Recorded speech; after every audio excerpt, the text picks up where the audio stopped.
और मेरा ये कहना है साथ, जो तूने मरकज करी है, मरकज की मीटिंग करी है, और आज जो तू चूहों की तरह से बिलों में छुपा हुआ इधर से उधर भटक रहा है, मेरा ये कहना है तू सामने आ।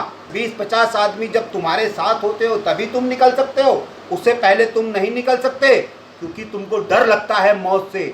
अल्लाह तुम्हें अपनी गोदी में बिठाएगा, अरे अल्लाह तुम्हारे पिछवाड़े पे लात मारेगा, 70 हुरे तुम्हारे पिछवाड़े पे लात मारेंगी, क्योंकि तुम लोग किसी का भला करके नहीं आए हो।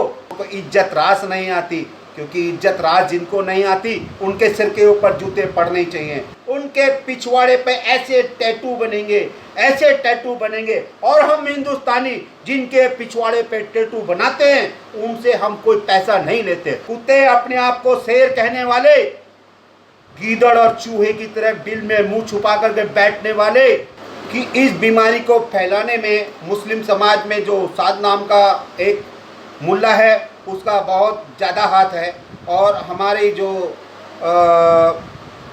सुरक्षा कर्मी हैं, पुलिस डिपार्टमेंट है, सीबीआई वगैरह है, सारे उसके पीछे लगे हुए हैं।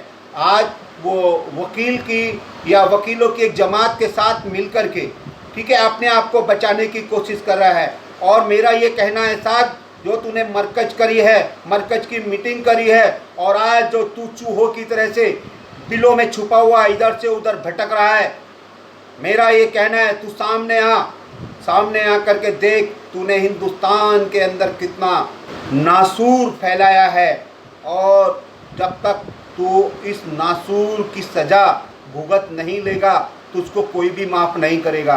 तू ये कहता है कि ये बीमारी अल्लाह की देन है, अरे तूने कभी अल्लाह को देखा है? नासूर को देख, इसको कोरोना बीमारी को देख, देख कैसे फैली हुई है, इसका जिम्मेदार तू है, और इस बीमारी को जितना तूने फैलाया है उसका परिणाम तेरे को भुगतना पड़ेगा। और आज तेरे हितैषी जो छुप छुप करके बोलते हैं, अकरुद्दीन ओवैसी, अशफुद्दीन ओवैसी, वारिस पठान, कन्हैया कुमार, और ये मीडिया में जो कुछ बंदे हैं वो भी इस तरह का तेरे साथ मिले हुए हैं, जो कि तेरे पक्ष में बोलते हैं। मेरा उनसे सभी से ये कहना है कि क्या तुम लोगों के अंदर इतनी हिम्मत है? 10-20-50 आदमी जब तुम्हारे साथ होते हो तभी तुम निकल सकते हो, उससे पहले तुम नहीं निकल सकते, क्योंकि तुमको डर लगता है मौत से।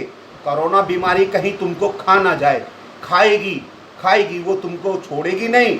वो कोरोना बीमारी है भारत के जितने भी गद्दार हैं, देशद्रोही हैं, उनको ही खाने के लिए आई है। इसीलिए तुम जहाँ कहीं भी बिल में छुपे बैठे हो, जितनी भी जल्दी से जल्दी हो बाहर निकल करके आओ, मुकाबला करो कोरोना जैसी बीमारी का।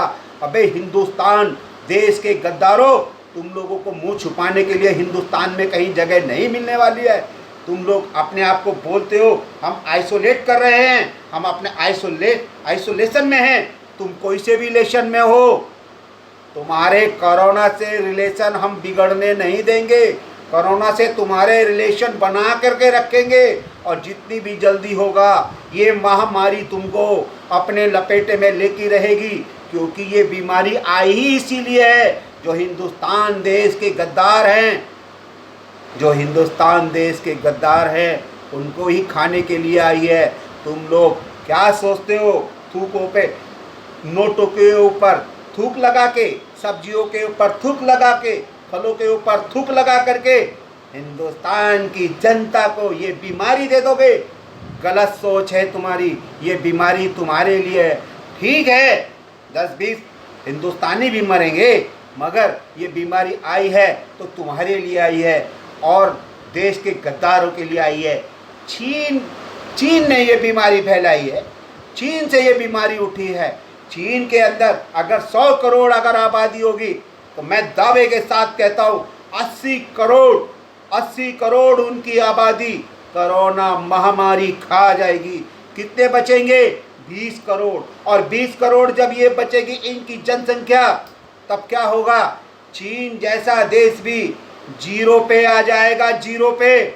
और तुम्हारी जो मुस्लिम अपने आप को कहते हो कि हम लोग जिहादी हैं, हम लोग जिहादी हैं, जिहाद करेंगे, मरेंगे, 70 हुरों के पास जाएंगे, अल्लाह तुम्हें अपनी गोदी में बिठाएगा, अरे अल्लाह तुम्हारे पिछवाड़े पे लात मारेगा, 70 हुरे तुम्हारे पिछवाड़े पे लात मारेंगी, क्योंकि तुम लोग किसी का भला करके नहीं आए हो।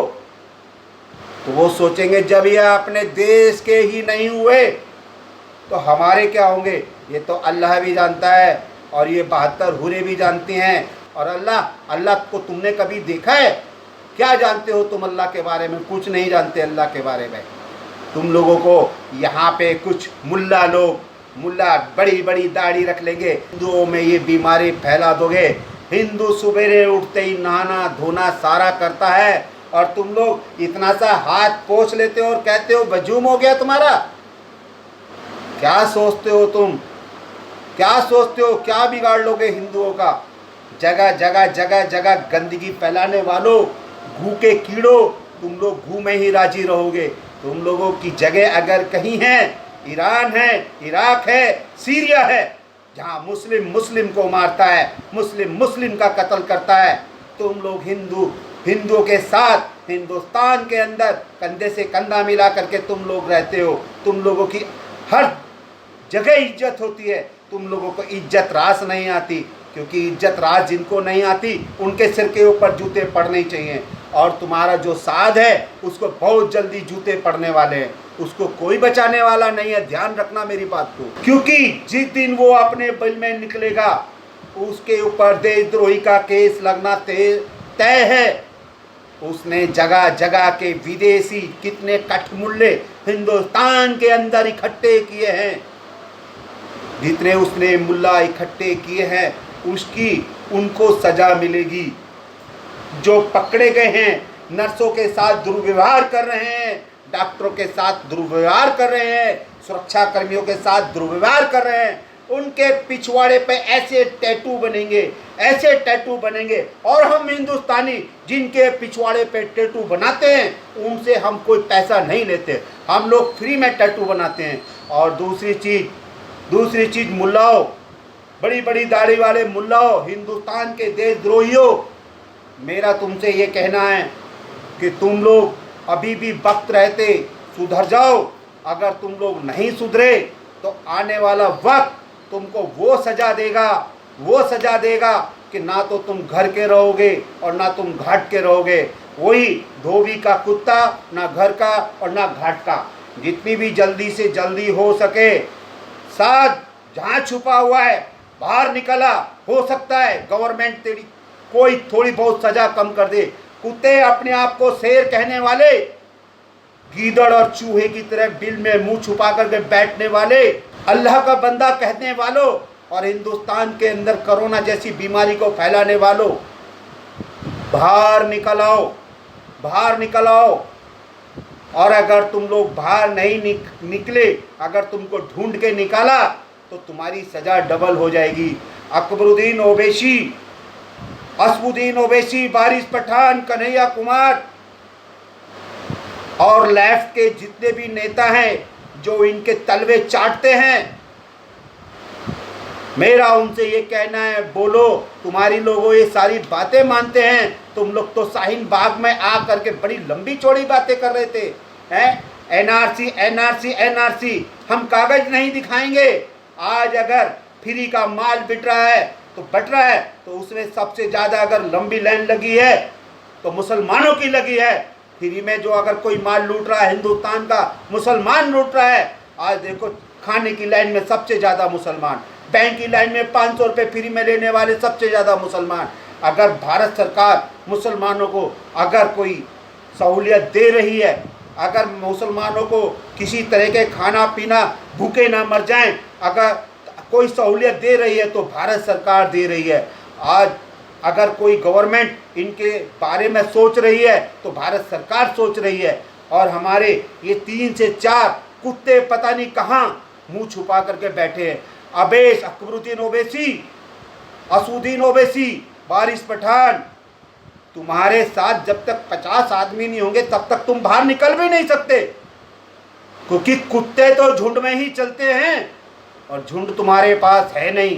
क्योंकि जो भी सोचेगा ना तुम्हारे पास आने की और झुंड में जाने की, कोरोना बैठा हुआ है, सांप की तरह डस लेगा। बाहर निकल करके अगर तुम्हारे अंदर हिम्मत है तो बोलो उसको, शाह को, साद को और मच करके जितने भी दाढ़ी वाले मुल्ला हैं उनको, दाढ़ी वाले मुल्लाओं बाहर निकल आओ और इस बीमारी को फैलाने वालों जितनी भी जल्दी से जल्दी हो सके बाहर निकल के जो भी तुम्हारे को सज़ा मिले उस सज़ा को भुगतो, नहीं तो ढूंढ के निकाला बहुत बुरी हालत होगी तुम्हारी। जय हिंद, जय भारत।